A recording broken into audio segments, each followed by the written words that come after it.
ইদানিং কালে বর্তমান কালে বাংলাদেশে বুঝাই দিচ্ছে আল্লাহু আকবার।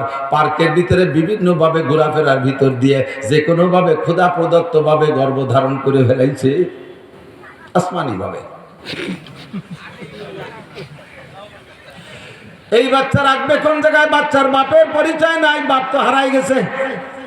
গর্ভ যখন পুড়ে গেছে, বাচ্চা ডেলিভারি হওয়ার মতো সময় এসে গেছে, ডেলিভারি যে কোনো ভাবে হয়ে গেছে, বাচ্চাগুলোরে ডাস্টবিনের মধ্যে ফেলায় রাখতেছে।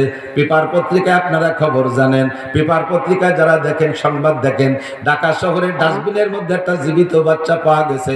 কুত্তই তার ঠ্যাং কামড়ায় ধরে নিয়ে যাচ্ছে, ওইটে মানুষের সামনে পড়ছে, মানুষে ধরে নিয়ে ওইটারে লালন পালন করে বড় করছে। ওর মায়ের আর ওই বাচ্চার সাথে খবর নাই। ওর মা তো এখনো পার্ক দিয়ে যা করার তাই করে বেড়াচ্ছে।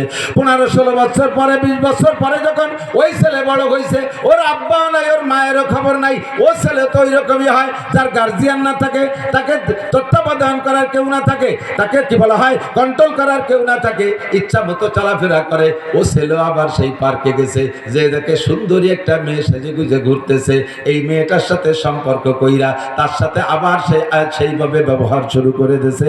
যেই মহিলার সাথে এবার সম্পর্ক করছে, সেই মহিলা কিন্তু ওর সেই মা। জারুর সন্তানের দেশটা ভরে যাচ্ছে, এর নামই হলো জারুর সন্তান বৃদ্ধি পাবে, জারুর সন্তানে ভরে যায়। 14ই ফেব্রুয়ারিকে কেন্দ্র কইরা, 14ই ফেব্রুয়ারি ভালোবাসা দিবস বানাইয়া লক্ষ লক্ষ জারুর সন্তান দুনিয়ায় জন্ম দিচ্ছে সারা বিশ্বব্যাপী। কথা বলেন, একটা ভালোবাসা দিবস কইরা দুনিয়াকে নষ্ট করে ফেলতেছে, জারুর সন্তানের দেশটা ভরে যাচ্ছে। এটাই হলো আনতালিদাল আমাতু রাব্বাতাহা। 2 নম্বর হলো ওয়া আনতারাল হুফাতাল উরাতাল আলাতা রিয়া আশা ইয়াতাতাওয়ালুনা ফিল বুনিয়ান। নবী পাক বলেছেন 1500 বছর আগে, যখন এরকম দেখবা, যখন এরকম হবে, তখন বুঝবা দুনিয়ার 12টা বাজে গেছে, যে কোনো সময় ধ্বংস হতে পারে। 1500 বছর আগে হুজুর বলছেন যখন এরকম হবে। এখন কি বলা লাগবে যে আর হবে? এখন হবে না হচ্ছে? একটু জোরে বলেন, হবে না হচ্ছে? আর কি সামনে বাকি আছে? না রানিং হয়ে গেছে? অবশ্যই সব রানিং হয়ে গেছে। এরপরে হুজুর বলেন ওয়া আনতারাল হুফাতাল উরাতাল হুফা মানে খালি পায়, হাফি মানে খালি পায়। এমন এমন গরিবের বাচ্চা